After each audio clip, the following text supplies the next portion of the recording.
കോഴിക്കോട് കല്ലാച്ചിയിൽ യുവാവിന് വെട്ടേറ്റു. കല്ലാച്ചി സ്വദേശി കണിയാങ്കണ്ടിയിൽ രജീഷിനാണ് ഇന്നലെ രാത്രി വെട്ടേറ്റത്. തലയ്ക്ക് ഗുരുതരമായി പരിക്കേറ്റ രജീഷിനെ കണ്ണൂരിലെ സ്വകാര്യ ആശുപത്രിയിൽ പ്രവേശിപ്പിച്ചു.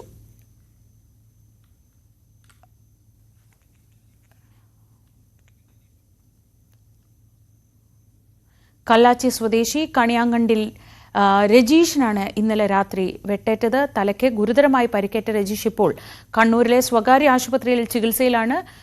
ഈ അക്രമം നടത്തിയ 17-കാരനെ പോലീസ് കസ്റ്റഡിയിലെടുത്തു എന്നാണ് വിവരങ്ങൾ.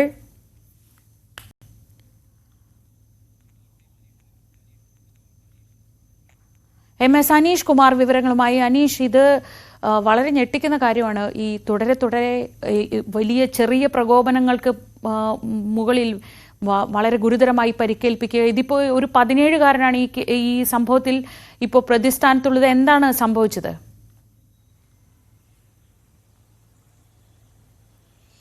എന്തായാലും വലിയ ഞെട്ടിക്കുന്ന കാര്യം തന്നെയാണ്. കാരണം കഴിഞ്ഞ കുറച്ച് ദിവസങ്ങളായി തന്നെ ഈ കൗമാരത്തിലുള്ള കുട്ടികളുടെ പ്രശ്നങ്ങളെക്കുറിച്ചുള്ള വാർത്തകളാണ് നമ്മൾ നിരന്തരം കൈകാര്യം ചെയ്തുകൊണ്ടിരിക്കുന്നത്. രക്ഷകർത്താക്കളായാലും അല്ലെങ്കിൽ അയൽവാസികളായാലും അല്ലെങ്കിൽ ബഹുമാനിക്കേണ്ട ആരായാലും അവരോട് ബഹുമാനം ആദരവും കാട്ടുന്നില്ല എന്നത് മാത്രമല്ല, അവരെ അങ്ങേറ്റം കടന്നാക്രമിക്കുന്ന തരത്തിലേക്ക് പോലും കാര്യങ്ങൾ നീങ്ങുന്നു എന്നതാണ് നമുക്ക് കല്ലാച്ചിയിലെ ഈ സംഭവത്തിൽ നിന്നും വ്യക്തമാക്കുന്നത്. ഈ 17 വയസ്സുള്ള ഈ യുവാവ് വീട്ടിൽ വലിയ പ്രശ്നങ്ങൾ സൃഷ്ടിച്ചു, അല്ലെങ്കിൽ അക്രമ സ്വഭാവം കാണിക്കുന്ന ഒരു സാഹചര്യത്തിലേക്ക് എത്തി. വീട്ടുകാർക്കെതിരെയൊക്കെ വല്ലാത്ത രീതിയിൽ തിരിയുന്ന ഒരു സാഹചര്യം എത്തി. അപ്പോഴാണ് അയൽവാസിയായ രജീഷ് ഈ 17-കാരനെ നിയന്ത്രിക്കാനായി എത്തിയത്. അപ്പോൾ ഈ നിയന്ത്രണത്തിന് വിധേയമാകാൻ സമ്മതിക്കാതിരിക്കുകയും രജീഷിന് നേരെ ആക്രമിക്കുകയുമായിരുന്നു. കയ്യിലിരുന്ന വാക്കത്തി ഉപയോഗിച്ചാണ് ഇയാൾക്ക് നേരെ ആക്രമിച്ചത്. എന്തായാലും ഗുരുതരമായ പരുക്കാണ് ഈ രജീഷിനെ ഏറ്റിരിക്കുന്നത്. ഇയാളെ കണ്ണൂരിലെ സ്വകാര്യ ആശുപത്രിയിൽ പ്രവേശിപ്പിച്ചിട്ടുമുണ്ട്. നമുക്കറിയാം, സാധാരണഗതിയിൽ വീട്ടിലൊക്കെ ഈ കുട്ടികൾ പ്രകോപിതരാകുമ്പോൾ അല്ലെങ്കിൽ മാതാപിതാക്കൾക്കെതിരെയൊക്കെ പറയുമ്പോൾ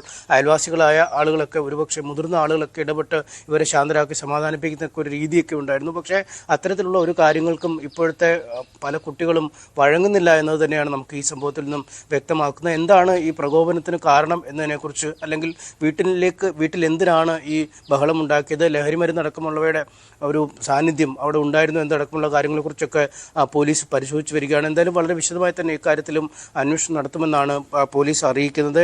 രജീഷിന്റെ അപകടനില ഇപ്പോൾ തരണം ചെയ്തിട്ടുണ്ട്. പക്ഷേ ഇപ്പോഴും കൃത്യമായ ഒരു ചികിത്സയിൽ തന്നെയാണ് ഉള്ളത്. ശ്രീജ.